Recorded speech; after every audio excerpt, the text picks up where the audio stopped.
ओम नमो भगवते वासुदेवाय। भागवत पुराण नवम स्कंद आठवां अध्याय सगर चरित्र।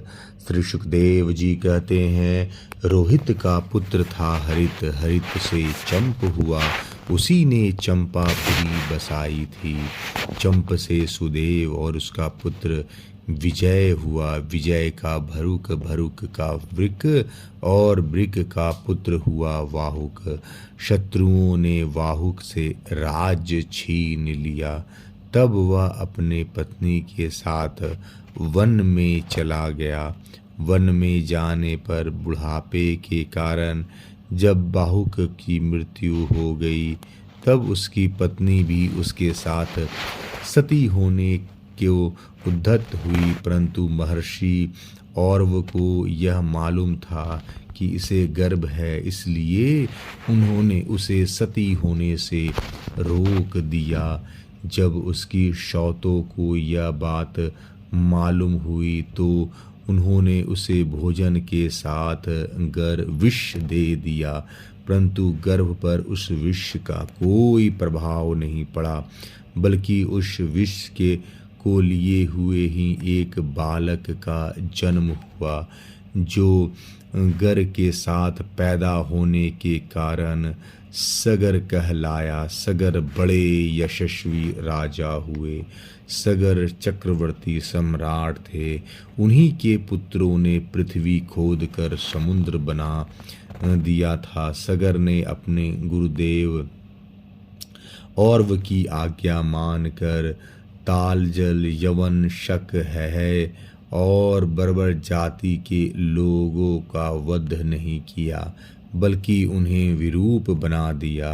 उनमें से कुछ के सिर मुड़वा दिए, कुछ के मूछ दाढ़ी रखवा दी, कुछ को खुले बालों वाला बना दिया, तो कुछ को आधा मुड़वा दिया। कुछ लोगों को सगर ने केवल वस्त्र ओढ़ने की ही आज्ञा दी, पहनने की नहीं, और कुछ को केवल लंगोट पहनने की आज्ञा दी, ओढ़ने को नहीं। इसके बाद राजा सगर ने और ऋषि के उपदेशानुसार अश्वमेघ यज्ञ के द्वारा संपूर्ण वेद एवं देवतामय आत्मस्वरूप सर्वशक्तिमान भगवान की आराधना की। उसके यज्ञ में जो घोड़ा छोड़ा गया था उसे इंद्र ने चुरा लिया। उस समय महारानी सुमति के गर्भ से उत्पन्न सगर के पुत्रों ने अपने पिता के आज्ञानुसार घोड़ों के लिए सारी पृथ्वी छान डाली। जब उन्हें कहीं घोड़ा न मिला, तब उन्होंने बड़े घमंड से सब ओर से पृथ्वी को खोद डाला। खोदते खोदते उन्हें पूर्व और से पृथ्वी को डाला। खोदते खोदते उन्हें पूर्व और उत्तर के कोने पर कपिल मुनि के पास अपना घोड़ा दिखाई दिया। घोड़े को देखकर वे 60,000 राजकुमार शस्त्र उठाकर यह कहते हुए उनकी ओर दौड़ पड़े कि यही हमारे घोड़े को चुराने वाला चोर है। देखो तो सही, इसने इस समय कैसे आंखें मूंद रखी है। यह पापी है, इसको मार डालो, मार डालो। उसी समय कपिल मुनि ने अपनी पलकें खोली। इंद्र ने राजकुमार की बुद्धि हर ली थी। इसी से उन्होंने कपिल मुनि जैसे महापुरुष का तिरस्कार किया।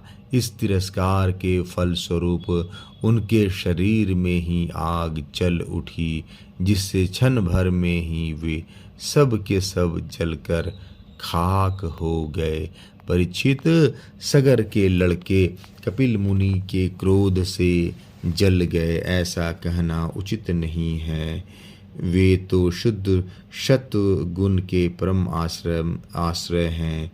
उनका शरीर तो जगत को पवित्र करता रहता है। उनमें भला क्रोध रूप तमोगुण की संभावना कैसे की जा सकती है। भला कहीं पृथ्वी का धूल का भी आकाश से संबंध होता है? यह संसार सागर एक मृत्युमय पथ है, इसके पार जाना अत्यंत कठिन है। किंतु कपिल मुनि ने इस जगत में सांख्य शास्त्र की एक ऐसी दृढ़ नाव बना दी है जिससे मुक्ति की इच्छा रखने वाला कोई भी व्यक्ति उस समुद्र के पार जा सकता है। वे केवल परम ज्ञानी ही नहीं, परम स्वयं परमात्मा है। उनके भला या शत्रु और या मित्र इस प्रकार की भेद बुद्धि कैसे हो सकती है? सगर की दूसरी पत्नी का नाम था केशनी। उसके गर्भ से उन्हें असमंजस नाम का पुत्र हुआ था। असमंजस के पुत्र का नाम था अंशुमान। वह अपने दादा सगर की आज्ञा के पालन तथा उन्हीं की सेवा में लगा रहता। असमंजस पहले जन्म से योगी था। संग के कारण वह योग से विचलित हो गए थे, परंतु अब भी उन्हें अपने पूर्व जन्म का स्मरण बना हुआ था, इसलिए वे ऐसे काम किया करते जिनसे भाई बंधु उन्हें प्रिय न समझे। वे कभी कभी तो अत्यंत निंदित कर्म कर बैठते और अपने को पागल सा दिखलाते, यहाँ तक कि खेलते हुए बच्चों को सरयू में डाल देते। इस प्रकार उन्होंने लोगों को उद्विग्न कर दिया था। अंत में उनकी ऐसी करतूत देखकर पिता ने पुत्र स्नेह को तिलांजलि दे दी और उन्हें त्याग दिया। तदंतर असमंजस ने अपने योग बल से उन सब बालकों को जीवित कर दिया और अपने पिता को दिखाकर वे वन में चले गए। अयोध्या के नागरिकों ने जब देखा कि हमारे बालक तो फिर लौट आए, तब उन्हें असीम आश्चर्य हुआ और राजा सगर को भी बड़ा पश्चाताप हुआ। इसके बाद राजा सगर की आज्ञा से अंशुमान घोड़े को ढूंढने के लिए निकले। उन्होंने अपने चाचाओं के द्वारा खोदे हुए समुद्र के किनारे किनारे चलकर उनके शरीर के भस्म के पास ही घोड़े को देखा। वही भगवान का अवतार कपिल मुनि बैठे हुए थे। उनको देखकर उदार हृदय अंशुमान ने उनके चरणों में प्रणाम किया और हाथ जोड़कर एकाग्र मन से उनकी स्तुति की। अंशुमान ने कहा, भगवान आप अजन्मा ब्रह्मा जी से भी परे हैं, इसलिए वे आपको प्रत्यक्ष नहीं देख पाते। देखने की तो बात अलग रही, वे समाधि करते करते एवं युक्ति लड़ाते लड़ाते हार गए, किंतु आज तक आपको समझ भी नहीं पाए। हम लोग तो उनके मन, शरीर और बुद्धि से होने वाले सृष्टि के द्वारा बने हुए अज्ञानी जीव हैं, तब भला हम आपको कैसे समझ सकते हैं। संसार के शरीरधारी सत्वगुण, रजोगुण एवं तमोगुण प्रधान है। वे जागृत और स्वप्न अवस्थाओं में केवल गुणमय पदार्थों, विषयों को और सुषुप्ति अवस्था में केवल अज्ञान देखते हैं। इसका कारण यह है कि वे आपकी माया से मोहित हो रहे हैं। वे बहिर्मुख होने के कारण बाहर की वस्तुओं को तो देखते हैं, पर अपने ही हृदय में स्थित आपको नहीं देख पाते। आप एक रस ज्ञान रस हैं। सनंदन आदि मुनि जो आत्म स्वरूप के अनुभव से माया के गुणों के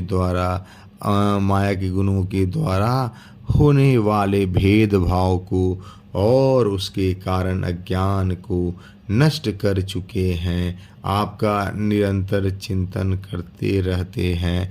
माया के गुणों से ही भुला हुआ मैं मुड़ किस प्रकार आपका चिंतन करूं।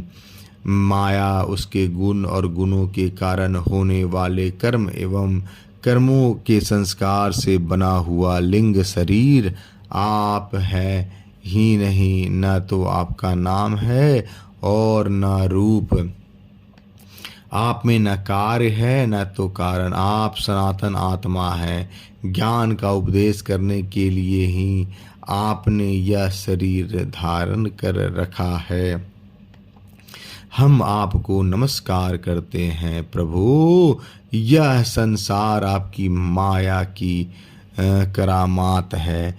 इसको सत्य समझकर काम, लोभ, ईर्ष्या और मोह से लोगों का चित्त शरीर तथा घर आदि में भटकने लगता है। लोग इसी के चक्कर में फंस जाते हैं। समस्त प्राणियों के आत्मा प्रभु, आज आपके दर्शन से मेरे मोह की वह दृढ़ फांसी कट गई जो कामना, कर्म और इंद्रियों को जीवन दान देती है। श्री सुखदेव जी कहते हैं, परीक्षित, जब अंशुमान ने भगवान कपिल मुनि के प्रभाव को इस प्रकार गान किया, तब उन्होंने मन ही मन अंशुमान पर बड़ा अनुग्रह किया और कहा, श्री भगवान ने कहा, बेटा, यह घोड़ा तुम्हारे पितामह का यज्ञ पशु है। इसे तुम ले जाओ। तुम्हारे जले हुए चाचाओं का उद्धार केवल गंगा जल से होगा और कोई उपाय नहीं है। अंशुमन ने बड़ी विनम्रता से उन्हें प्रसन्न करके उनकी परिक्रमा की और वे घोड़े को ले आए। सगर ने उस यज्ञ पशु के द्वारा यज्ञ की शेष क्रिया समाप्त की। तब राजा सगर ने अंशुमान को राज्य का भार सौंप दिया और वे स्वयं विषयों से निष्पेय और बंधन मुक्त हो गए। उन्होंने महर्षि औरव की बतलाए हुए मार्ग से परम पद की प्राप्ति की। 8वां अध्याय समाप्त। जय श्री कृष्ण।